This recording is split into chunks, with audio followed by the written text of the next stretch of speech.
The Happy Prince by Oscar Wilde. High above the city, on a tall column, stood the statue of the Happy Prince. He was gilded all over with thin leaves of fine gold. For eyes he had 2 bright sapphires, and a large red ruby glowed on his sword hilt. He was very much admired indeed. "He is as beautiful as a weathercock," remarked one of the town councillors, who wished to gain a reputation for having artistic tastes. "Only not quite so useful," he added, fearing lest people should think him unpractical, which he really was not. "Why can't you be like the Happy Prince?"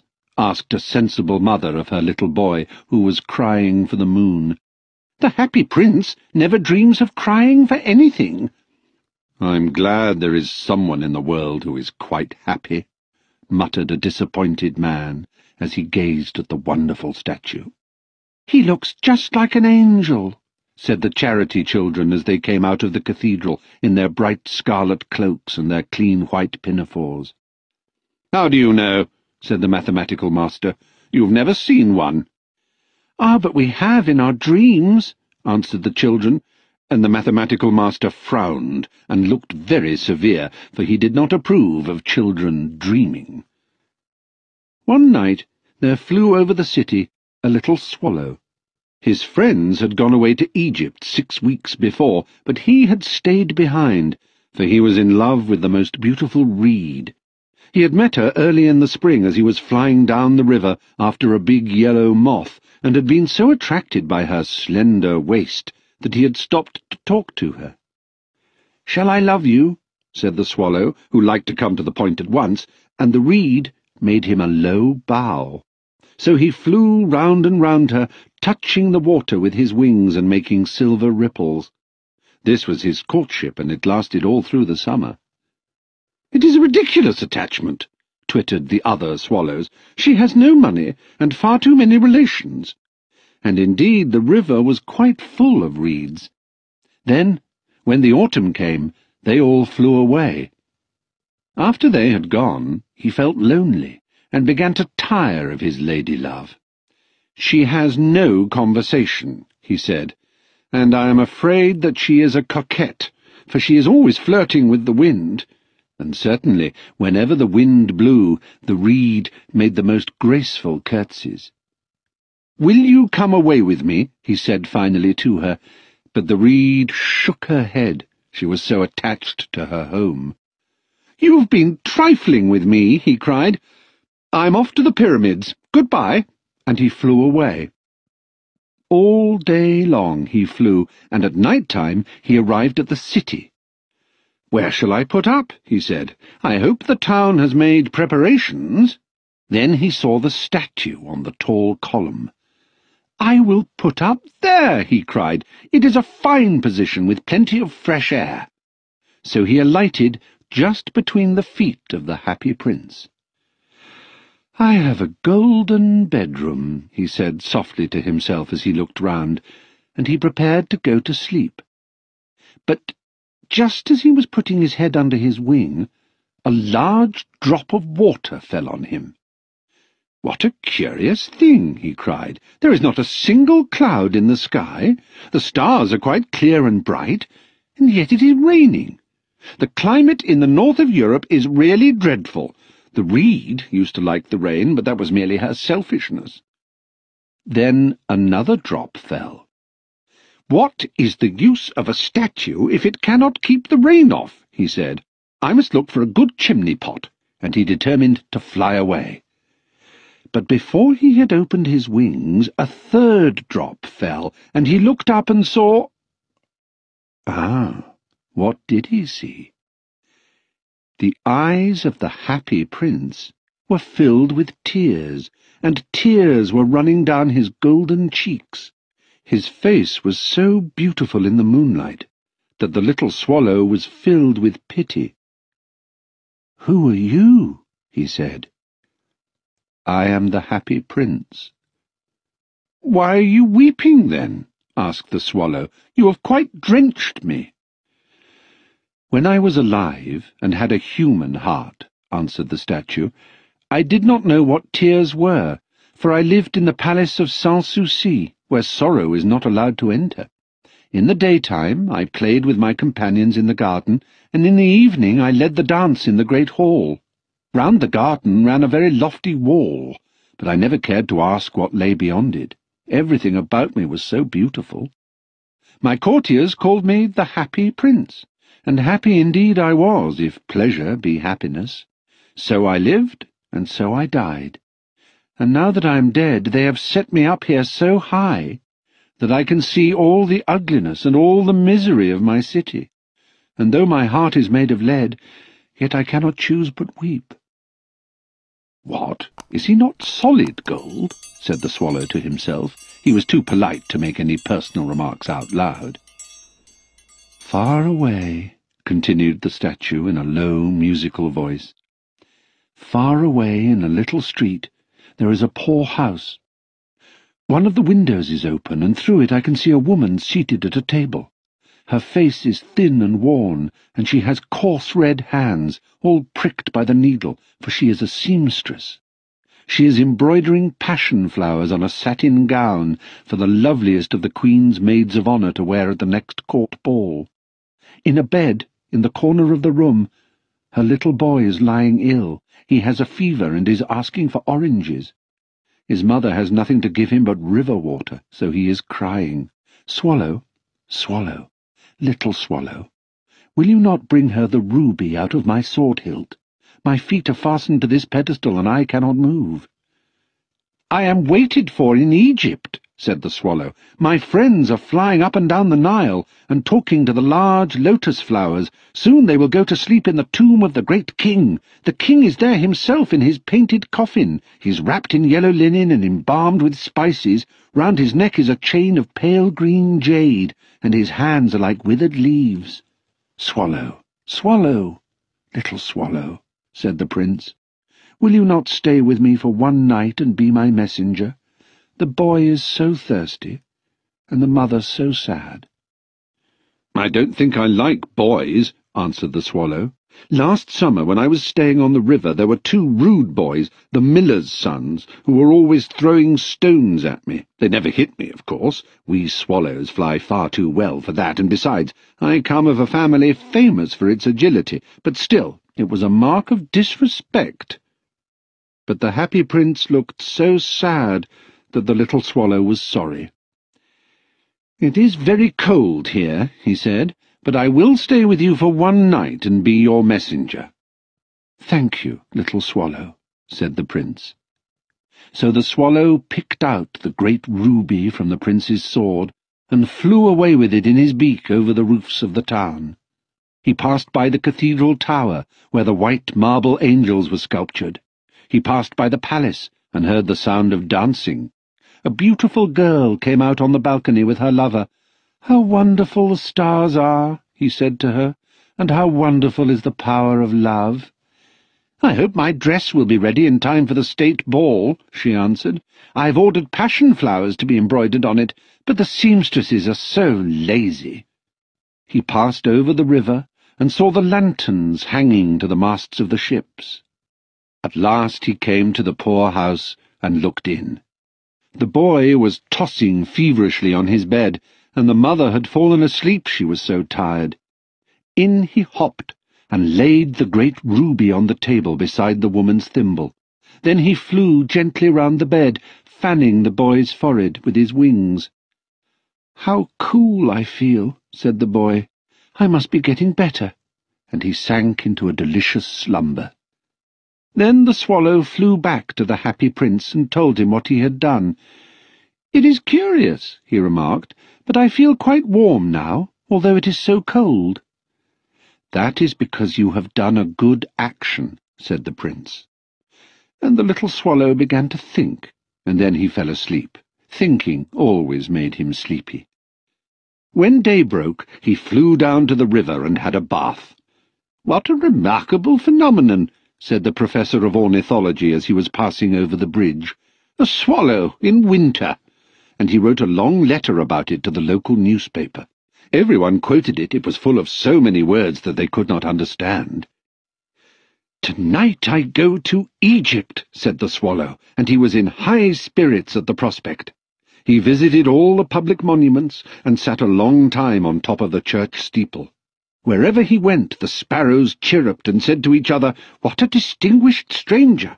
So he enjoyed himself very much.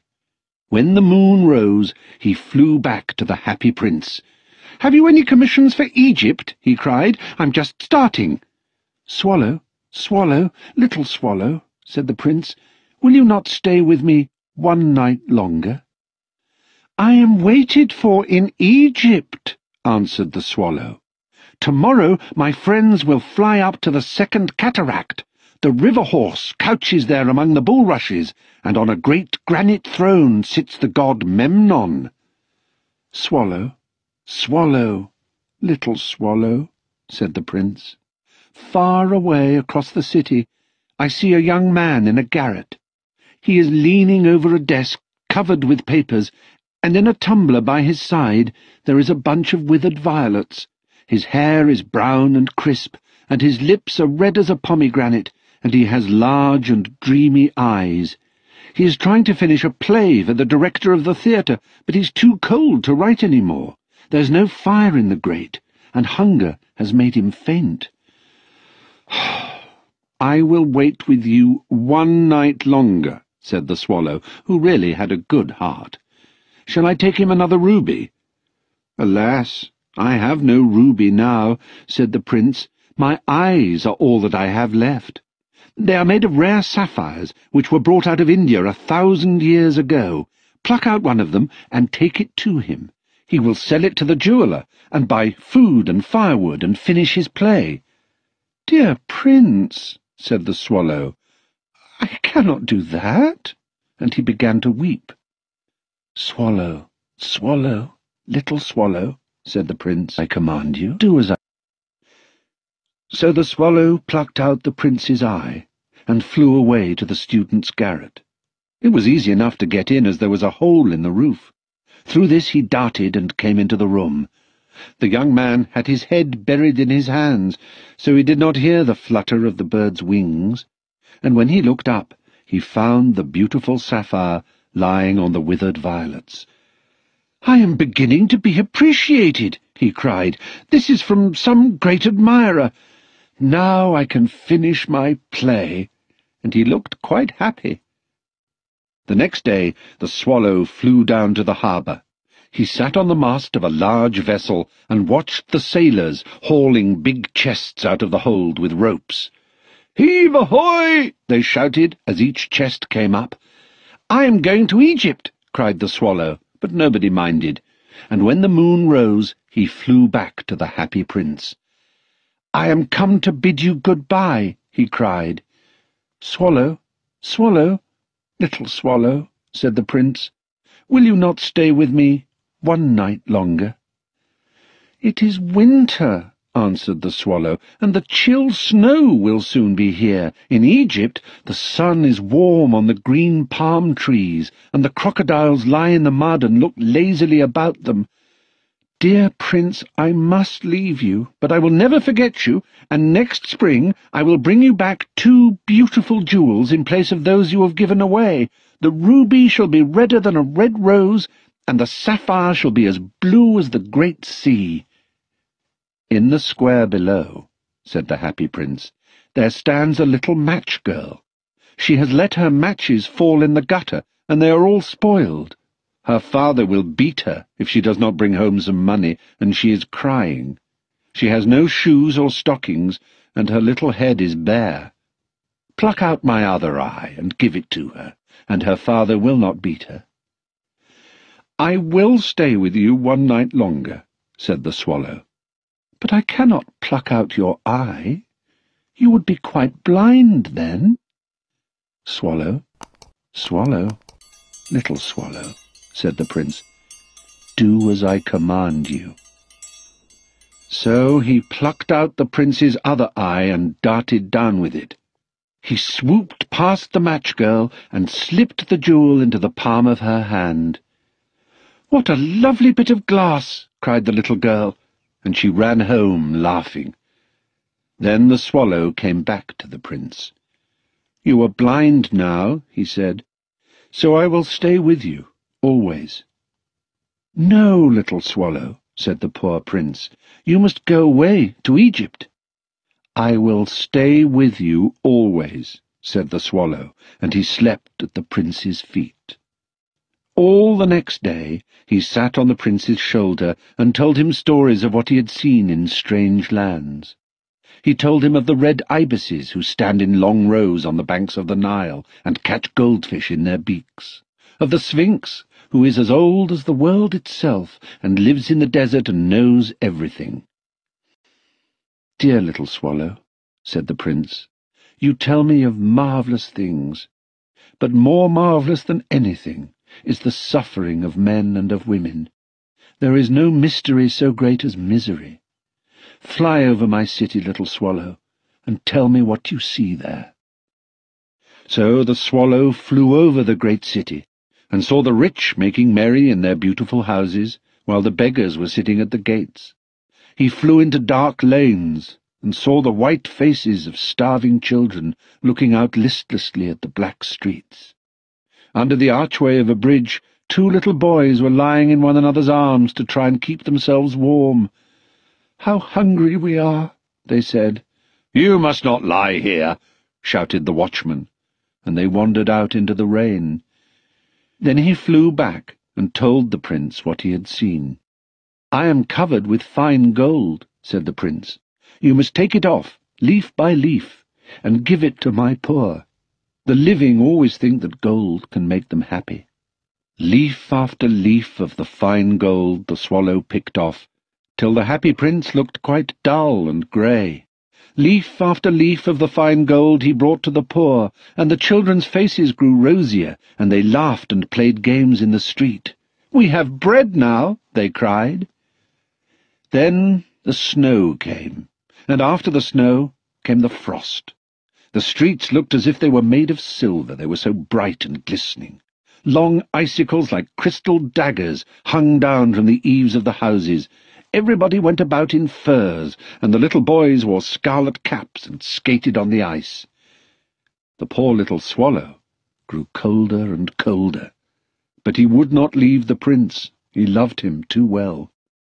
He picked up crumbs outside the baker's door when the baker was not looking, and tried to keep himself warm by flapping his wings.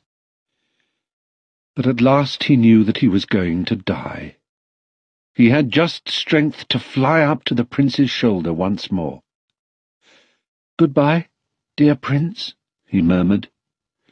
"Will you let me kiss your hand?" "I'm glad that you're going to Egypt at last, little swallow," said the prince. "You've stayed too long here, but you must kiss me on the lips, for I love you." "It is not to Egypt that I am going," said the swallow. "I am going to the house of death. Death is the brother of sleep, is he not?" And he kissed the happy prince on the lips, and fell down dead at his feet. At that moment a curious crack sounded inside the statue, as if something had broken. The fact is that the leaden heart had snapped right in two. It certainly was a dreadfully hard frost.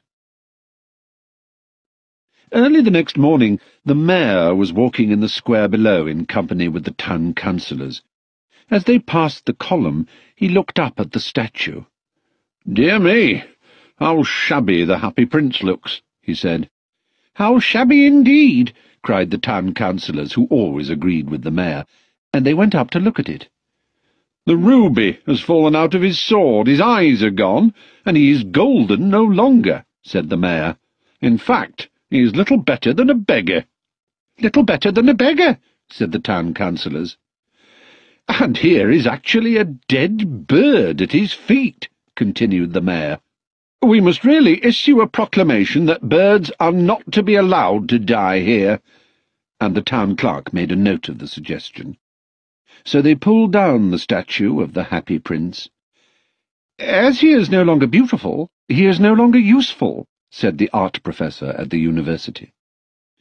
Then they melted the statue in a furnace, and the mayor held a meeting of the corporation to decide what was to be done with the metal. "We must have another statue, of course," he said, and it shall be a statue of myself." "Of myself?" said each of the town councillors, and they quarrelled. When I last heard of them, they were quarrelling still. "What a strange thing," said the overseer of the workmen at the foundry. "This broken lead heart will not melt in the furnace. We must throw it away." So they threw it on a dust heap, where the dead swallow was also lying. "Bring me the two most precious things in the city," said God to one of his angels. And the angel brought him the leaden heart and the dead bird. "You have rightly chosen," said God, "for in my garden of paradise this little bird shall sing for evermore, and in my city of gold the happy prince shall praise me."